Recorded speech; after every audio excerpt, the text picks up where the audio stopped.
اونچا پرچم اسلام ہو جائے۔ الحمدللہ رب العالمین والصلاة والسلام علی خاتم النبیین اما بعد فاعوذ باللہ من الشیطان الرجیم بسم اللہ الرحمن الرحیم والصلاة والسلام علیک یا رسول اللہ وعلی آلک واصحابک یا حبیب اللہ والصلاة والسلام علیک یا نبی اللہ وعلی آلک واصحابک یا نور اللہ۔ مدنی چینل کے ناظرین، پروگرام قرآنی صورتوں کا تعارف میں آپ کو خوش آمدید کہتے ہیں۔ اللہ رب العالمین ہم سب کو قرآن مجید پڑھنے سمجھنے کی توفیق دے، قرآن پاک کی تعلیمات پر عمل پیرا ہونے کی سعادتیں عطا فرمائے۔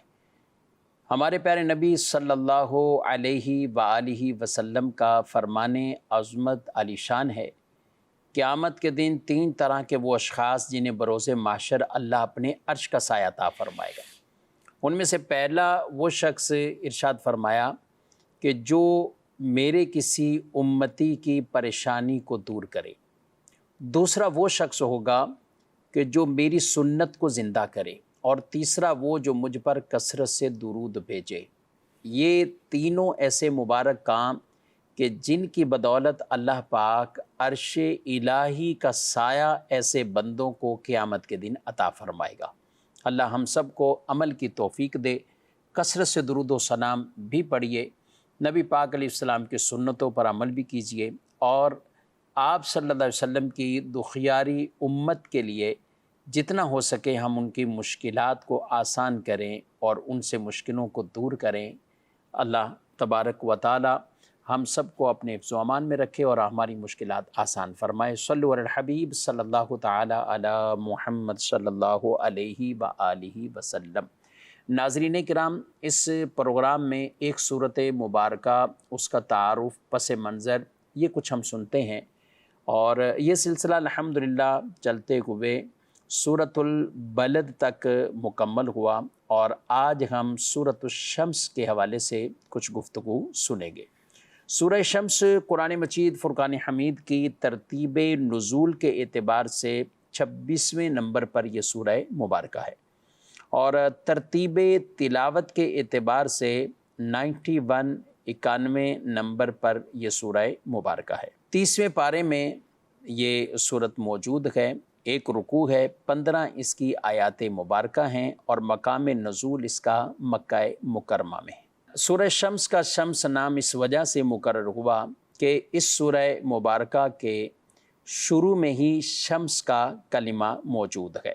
اللہ پاک نے سورج کی قسم ارشاد فرمائی ہے، وَالشَّمْسِ وَضُحَاهَا، تو اس قسم ذکر فرمانے کی وجہ سے اس سورہ مبارکہ کا نام بھی سورہ شمس ہوا۔ نبی کریم صلی اللہ علیہ وآلہ وسلم عشاء کی نماز میں وَالشَّمْسِ وَضُحَاهَا اور اس کی مشابہ آپ صورتیں پڑھا کرتے تھے، اور دوسری ایک روایت ہے کہ حضور اکرم صلی اللہ علیہ وسلم نے فجر کی نماز پڑھائی۔ حضرت جابر بن سمورہ یہ کہتے ہیں کہ فجر کی نماز آپ صلی اللہ علیہ وسلم نے پڑھائی، تو اس میں والشمس وضحاها اور والسماء والطارق، یعنی ان 2 صورتوں کی آپ صلی اللہ علیہ وسلم نے تلاوت فرمائی۔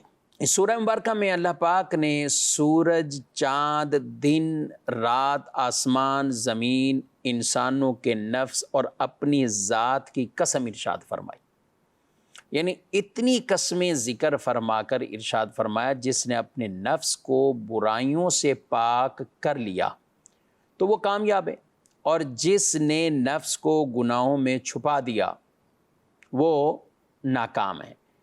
تو کوئی بھی بڑی بات ہوتی ہے یا ایسی بات جس کی اہمیت بہت زیادہ ہے، تو ہم عام بھی، لوگ بھی، انسان بھی اپنی اس بات کو تاکید والا کرنے کے لیے، مؤکد کرنے کے لیے ہم قسم اٹھاتے، اور اللہ پاک کا کلام بے شک اس سے بڑھ کر سچا اور کوئی کلام ہو ہی نہیں سکتا، لیکن اس چیز کی اہمیت کے پیش نظر اللہ نے بھی کئی مقامات پر قسمیں ذکر فرمائی ہیں۔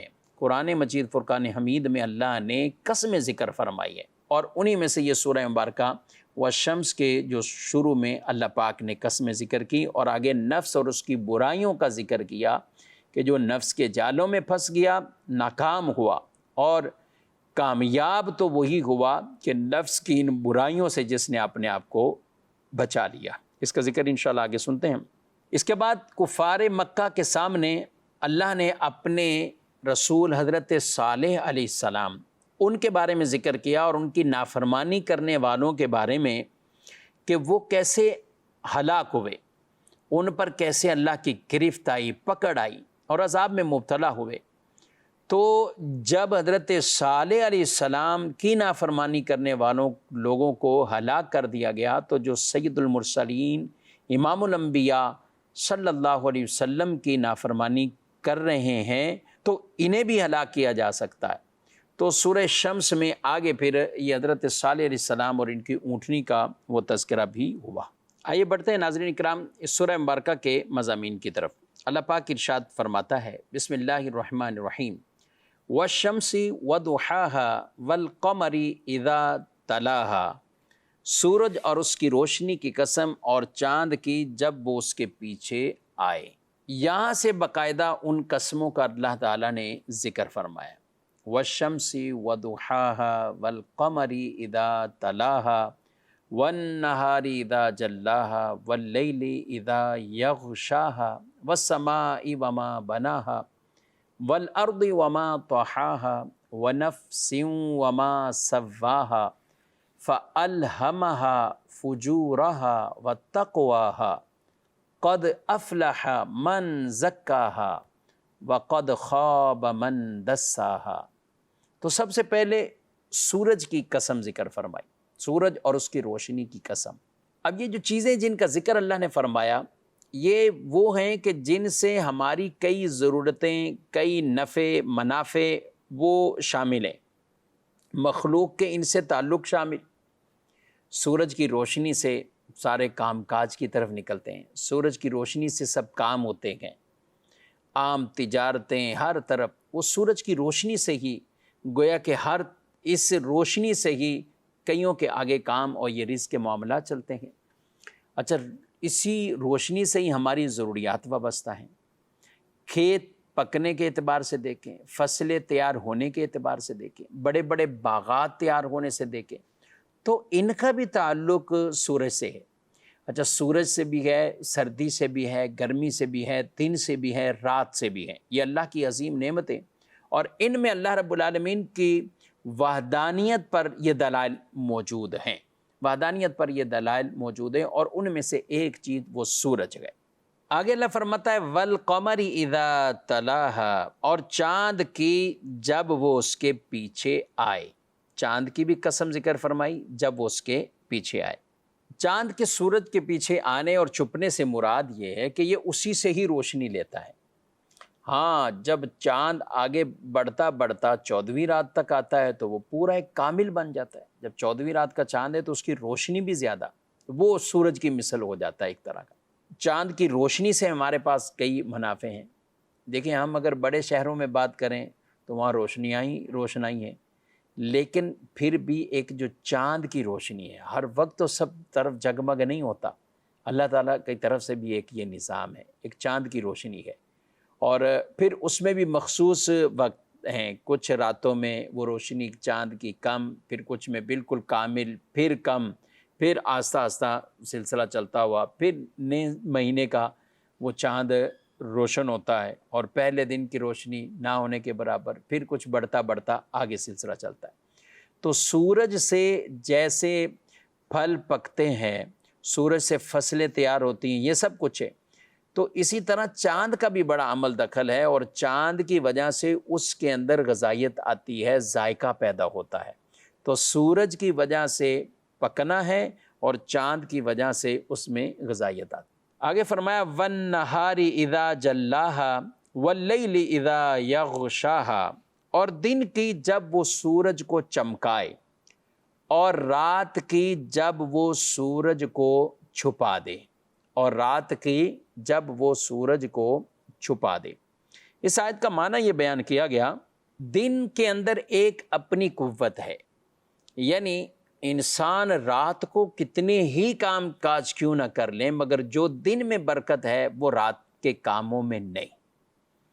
یہی وجہ ہے کیونکہ رات کو ایک خاص چیز کے لیے، یعنی اس میں آرام کے لیے وہ بنایا گیا ہے، اور جب انسان دن کو مسلسل سونے والے اور رات کو آرام کرنے کی عادت ڈالتے ہیں تو یہ بالکل فطرت سے ہٹ کر، اور آج بات کریں تو ہمارے بڑے شہروں کا یہی انداز ہو گیا، راتوں کو جاگنا اور دن کو سونا۔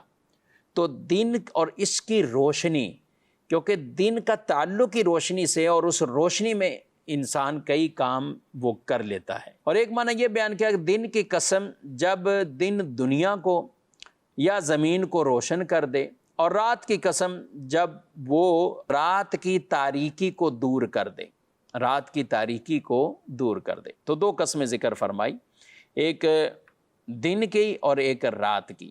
رات کی کہ رات کی جب وہ سورج کو چھپا دے، یعنی رات آتی ہے تو ظاہر ہے پھر دن جاتا ہے اور وہ سورج اس سے چھپ جاتا ہے، اور وہ ہے تو پورے سرکل میں چل ہی رہا ہے، اور اس میں سورج کو اس نے گویا کہ چھپا دیا۔ وَاللَّيْلِ إِذَا يَغْشَاهَا، اور رات کی جب وہ سورج کو چھپا دے۔ اب اس کا جو معنی بیان کیا گیا، یعنی رات کی قسم جب وہ سورج کو چھپا دے اور آسمان کے کنارے ظلمت و تاریکی سے بھر جائیں، آسمان کے جو کنارے ہیں وہ ظلمت سے، اندھیرے سے، تاریکی سے وہ بھر جائیں، تو یہ ہے کہ اس نے چھپا دیا۔ دوسرا معنی یہ رات کی قسم جب رات دنیا کو چھپائے، رات جب دنیا کو چھپا دے، گویا کہ اندھیرا ہر طرف آ جاتا ہے۔ آگے ارشاد فرمایا، یعنی یہ قسم ذکر فرما کر فرمایا وَنَفْسٍ وَمَا سَوَّاهَا فَأَلْهَمَهَا فُجُورَهَا وَتَقْوَاهَا، اور جان کی اور اس کی جس نے اسے ٹھیک بنایا، پھر اس کی نافرمانی اور اس کی پرہیزگاری کی سمجھ اس کے دل میں ڈالی۔ اللہ اکبر، یعنی اللہ پاک نے انسان کو جو بنایا پھر اسے ٹھیک بنایا، یعنی کئی طرح کی قوتیں، صلاحیتیں یہ عطا فرمائی، اسے بولنے کی قوت دی، اسے سننے کی قوت، دیکھنے کی قوت، اسے فکر و خیال، علم، فہم، سب کچھ عطا فرمایا، اپنے نفع نقصان کا گویا کہ یہ علم عطا فرمایا، یہ سارا کچھ اسے دیا۔ اب کیا کیا اس نے کہ اب وہ اس کی نافرمانی اور اس کی پرہیزگاری کی سمجھ بھی اس کی دل میں ڈالی، یعنی نفس کی شرارتوں کو بھی بتا دیا، پرہیزگاری بھی بتا دی، نیکی کیا ہے یہ بھی بتا دیا، گناہ کیا ہے یہ بھی بتا دیا، اچھائی یہ بھی بتا دی، برائی یہ بھی بتا دی۔ ہمارے نبی صلی اللہ تعالیٰ علیہ وآلہ وسلم، آپ حضرت عبداللہ بن عباس رضی اللہ تعالیٰ عنہما، آپ فرماتے ہیں کہ جب رسول اللہ صلی اللہ علیہ وسلم یہ آیتیں تلاوت فرمایا کرتے تھے، وَنَفْسٍ وَمَا سَوَّاهَا فَأَلْهَمَهَا فُجُورَهَا وَتَقْوَاهَا، تو آپ صلی اللہ علیہ وسلم ایک دعا مانگتے تھے۔ کیا دعا مانگتے تھے؟ اللہم آتی نفسی تقواها وزکیها انت خیر من زکاها انت ولیها ومولاها، اے اللہ میرے نفس کو تقوی عطا فرما اور اس کو پاکیزہ کر، تو سب سے بہتر پاک کرنے والا ہے، تو ہی اس کا ولی اور مولا ہے۔ یہ حضور علیہ السلام کی یہ مبارک دعا تقوی کے حصول سے متعلق، تو اللہ پاک نے ارشاد فرمایا ہے کہ ان نے ہر چیز کی گویا کہ وہ اچھائی برائی وہ بیان کر دی گئی، فَأَلْهَمَهَا فُجُورَهَا وَتَقْوَاهَا، پھر اس کی نافرمانی اور اس کی پرہیزگاری کی سمجھ اس کے دل میں ڈال دی، یعنی گویا کہ الہام اسے یہ چیزیں ہو گئیں۔ اور اسی کو ہم بیان کریں تو سورہ بلد میں اللہ پاک نے فرمایا وَهَدَيْنَاهُ النَّجْدَيْنِ، اور ہم نے اسے خیر اور شر کے دونوں راستے دکھائے، یعنی اس کی متعدد تفسیر ہیں کہ اس سے کیا مراد، لیکن خیر اور شر والی تفسیر میں بیان کی کہ اس سے یہ مراد کہ یہ دو راستے اسے بتا دیے گئے۔ اور اس سورہ مبارکہ میں فرمایا قد افلح من زکاها وقد خاب من دساها، جس نے اپنے نفس کو گناہوں سے پاک کر لیا وہ کامیاب، اور جس نے اپنے نفس کو گناہوں سے آلودہ کر لیا وہ ناکام ہو گیا۔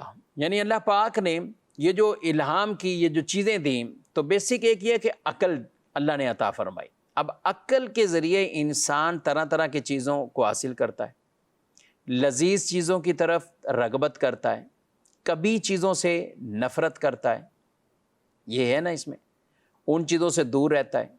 اچھائی یعنی جو طبیعت کو اسے اچھی لگے، یا ابھی طبیعت کی بات کریں تو عقل کے ذریعے یہ فیصلے کر رہے ہیں، میرے لیے فائدہ ہے، یہ فائدہ نہیں۔ کسی کو آپ ایسا نہیں دیکھیں گے کہ گھر بیٹھ جائے دروازہ بند کر کے اور کہے کہ مجھے رزق یہیں کمرے میں مل جائے۔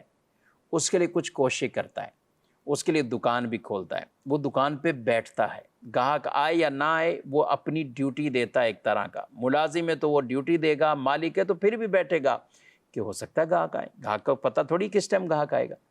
تو یہ جو ساری چیزیں انسان فیصلے کرتا تو یہ عقل کے ذریعے، تو اسی عقل میں ہی اللہ پاک نے اسے یہ اچھائی برائی یہ سب چیزیں یہ بتا دی گئی۔ اچھا، دوسری بات یہ بھی ارشاد فرمائی کہ الہام کنہیں بطور خاص ہو جاتا ہے ان چیزوں کے بارے میں، تو کہا کہ جو شخص انسان جب اللہ کی رضا کے کاموں کے لیے گناہوں کو ترک کرتا ہے اور اللہ کو راضی کرنے والے نیک کاموں کی طرف کوشش بڑھا دیتا ہے تو اسے اللہ پھر تقوی کا الہام بھی فرما دیتا ہے۔ وَالَّذِينَ جَاهَدُوا فِينَا لَنَهْدِيَنَّهُمْ سُبُلَنَا، جو لوگ ہمارے راستے پر چلنے کے لیے جدوجہد کرتے ہیں ہم ان کو اپنے راستے پر چلا دیتے ہیں۔ آگے ایک اور آیت میں فرمایا وَإِذَا سَأَلَكَ عِبَادِي عَنِّي فَإِنِّي قَرِيبٌ أُجِيبُ دَعْوَةَ الدَّاعِ إِذَا دَعَانِ، جب آپ سے میرے بندے میرا پوچھیں تو آپ کہیں میں قریب ہوں، میں دعا کرنے والے کی دعا کو قبول کرتا ہوں جب وہ دعا کرے۔ تو یہ ہے تقوی کا حصول۔ آگے فرمایا قد افلح من زکاہا وقد خاب من دساہا، بے شک جس نے نفس کو پاک کر لیا وہ کامیاب ہو گیا، اور بے شک جس نے نفس کو گناہوں میں چھپا دیا وہ ناکام ہو گیا۔ اپنے نفس کو گناہوں سے پاک کرنے والا کون ہوتا ہے؟ اپنے نفس کو گناہوں سے پاک کرنے والا وہ جو اپنی زندگی کو اللہ اور اس کے رسول کی اطاعت اور فرما برداری والے کاموں میں اپنی زندگی کو وہ گزارتا ہے۔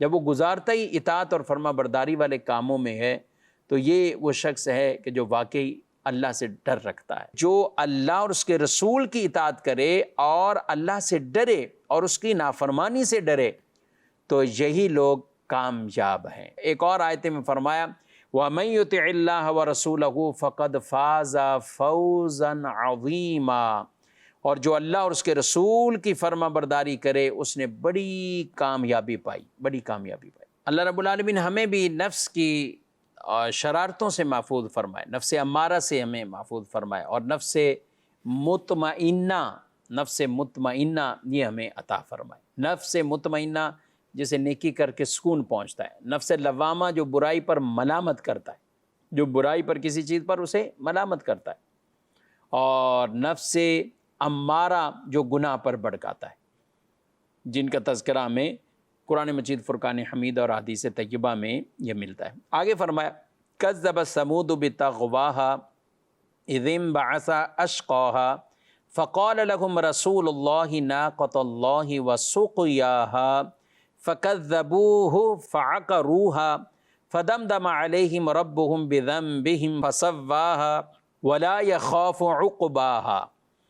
قوم سمود نے اپنی سرکشی سے جھٹلایا جس وقت ان کا سب سے بڑا بدبخت آدمی اٹھ کھڑا ہوا تو اللہ کے رسول نے ان سے فرمایا اللہ کی اونٹنی اور اس کے پینے کی باری سے بچو، تو انہوں نے اسے جھٹلایا، پھر اونٹنی کی کوچیں کاٹ دیں تو ان پر ان کے رب نے ان کے گناہوں کے سبب تباہی ڈال کر ان کی بستی کو برابر کر دیا اور اسے ان کے پیچھا کرنے کا خوف نہیں۔ یہاں پر حضرت صالح علیہ السلام آپ کا چونکہ آپ کی جو ہے ایک اونٹنی ناقۃ اللہ جسے اللہ کی اونٹنی کہا گیا، یہ ایک ایسی اونٹنی، ایک نشانی جو ان کے لیے ظاہر ہوئی تھی اور کفار نے مطالبہ کیا تھا، تو یہ پہاڑوں سے اونٹنی کا ظاہر ہونا، تو پھر اس اونٹنی کے بارے میں بہت کچھ بیان کر دیا اور کہا کہ اسے بھی ایک دن یہ پانی پیے گی اور وہ اس کے پانی کا وقت مقرر، اور دوسرے دن لوگ اپنے کرتے اپنی چیزیں استعمال کرتے، تو اس پر انہی کفار میں سے ایک بدبخت نے جس نے لوگوں کو بھی اس پہ ورگلایا اور اللہ کے رسول حضرت صالح علیہ السلام کی نافرمانی کی اور اس اونٹنی کی ٹانگیں کاٹ دی۔ اب یہ ٹانگیں جب کاٹی ہیں اور اونٹنی کی کوچیں جب کاٹی گئی تو اس پر تو وہ سخت ان پر ایک ہلاکت ہوئی اور اللہ پاک کی طرف سے ایسی انہیں سزا ملی کہ انہیں پورا برابر کر دی۔ اللہ کے رسول حضرت صالح کہہ رہے تھے کہ یہ اللہ کی اونٹنی ہے، تم اس سے بچو اور اس کے پینے کی جو جگہ ہے یعنی وقت مقرر ہے اس سے بچو، اس کو اس کے ٹائم پر مقررہ وقت میں اس کو پانی پینے دو۔ تو انہوں نے اس کو یوں کر کے شدید یہ ظلم کیا اور اونٹنی کی ٹانگیں کاٹی، اور پھر اللہ پاک کی طرف سے عذاب آئے۔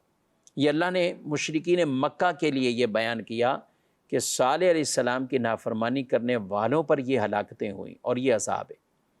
تو تمہیں بھی تو رسول اللہ صلی اللہ علیہ وسلم اللہ کی طرف بلا رہے ہیں، تعلیم دے رہے ہیں، تو کیوں نہیں ان کی تعلیم کو حاصل کرتے؟ کیوں نہیں وہ کلمہ توحید اختیار کرتے؟ کیوں نہیں شرک سے تم باز آتے؟ اور ان کی نافرمانی تم کر رہے ہو، الٹا ان کو ستا رہے ہو، تو تمہارے اوپر بھی یہ ہلاکتیں آ سکتی ہیں، تمہاری بھی یہ بربادی ہو سکتی ہے۔ ناظرین کرام، سابقہ کئی ایسے واقعات جو ہماری تعلیم کے لیے اللہ پاک نے جنہیں بیان فرمایا، ہمیں ان کو بھی سیکھنا ہے، سمجھنا ہے، اور ان کے مقصد ہی یہی ہے کہ ہم بھی اللہ پاک سے ڈریں، خوف بھی پیدا کریں، اور اللہ اور اس کے رسول کی اطاعت فرما برداری والے کام کریں۔ کئی چیزوں میں ہم دیکھتے ہیں کہ اگر پچھلی قومیں ایک ایک چھوٹے چھوٹے عمل کی وجہ سے بھی بعض اوقات ان پر بڑے بڑے عذاب آ گئے، ہم اجتماعیت کے ساتھ عذاب سے محفوظ ہیں، بچے ہوئے۔ یہ رسول اللہ صلی اللہ علیہ وسلم کی کرم نوازی ہے کہ آپ کی وجہ سے اللہ پاک نے ایسا اس امت پر کوئی ایسے عذاب نازل نہیں فرمائے کہ اجتماعیت کے ساتھ کہ سارے کے سارے عذاب میں مبتلا ہو جائیں۔ لیکن اللہ کی بارگاہ میں ضرور گڑ گڑاتے رہنا چاہیے، توبہ کرتے رہنا چاہیے۔ اللہ ہمیں توبہ کی توفیق عطا فرمائے۔ سورہ شمس کا خلاصہ آج ہم نے سنا ہے، انشاءاللہ آئندہ پروگرام میں سورۃ اللیل کے بارے میں سنیں گے۔ اللہ نور قرآن سے میرے اور آپ کے سینوں کو روشن منور فرمائے، آمین بجاہ النبی صلی اللہ علیہ وسلم۔ یہی ہے آرزو تعلیم قرآن عام ہو جائے، ہر ایک پرچم سے اونچا پرچم اسلام ہو جائے۔